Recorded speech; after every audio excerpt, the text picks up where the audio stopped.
Hi,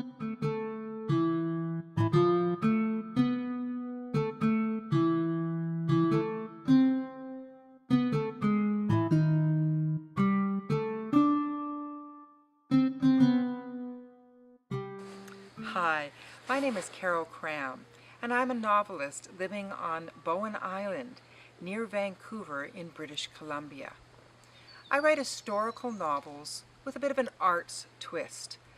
My debut novel, The Towers of Tuscany, tells the story of a female painter in 14th century Italy. Now, this was during a time when there were no female painters, so far as we know.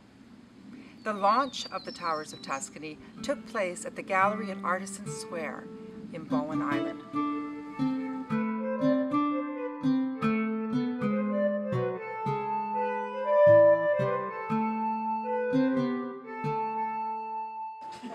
A shaft of sunlight fell across the small panel of the Nativity she was painting. Sophia snuffed out the candle and paused a moment to watch a curl of smoke spiral to the wooden rafters. She wanted to be the smoke, light enough to escape through the tower window and out into the fields, away from her husband, away from San Gimignano, away from her household with its incessant demands, away to paint every day in peace. But such thoughts were fancy, and hadn't her father scolded her often enough for preferring fancy over fact? Readers are really enjoying The Towers of Tuscany, not only because it's a real page-turning novel, but also because of the art and the history. People are interested in all of the amazing skills that went into creating the art of the 14th century. This is actually a secular fresco that to this day is in San Gimignano. Has anybody ever seen it? It's in the Municipal Hall in San Gimignano. It's a little racy. It was done about 1320. Actually, it's quite plausible that Sophia would have seen this, if indeed Sophia had existed. Here's another one. These are frescoes, secular frescoes, and I kind of like to think that person down there might well be Sophia, waiting for Giorgio to come to bed. I really wanted to share a lot of what I'd learned while researching the novel with people who came to the launch. Let's have a look at the population of Siena from 1250 to 1348.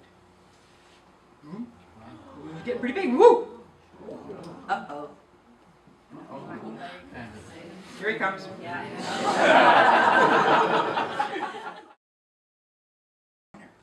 Messer Del Pino opened his mouth to reply, but no sound came out.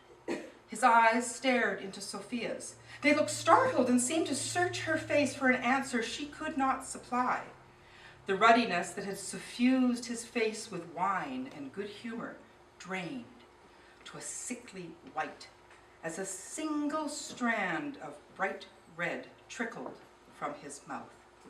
Sophia heard a soft grunt, and then the face of the great Messer Del Pino, kinsman to one of the two most powerful families in all of San Gimignano, slipped from her view. Close to her right ear, an arrow thunked into the wall.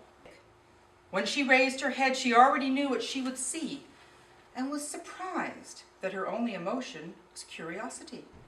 Her strong father, with his heavy demands and relentless striving, was bleeding, just like any man.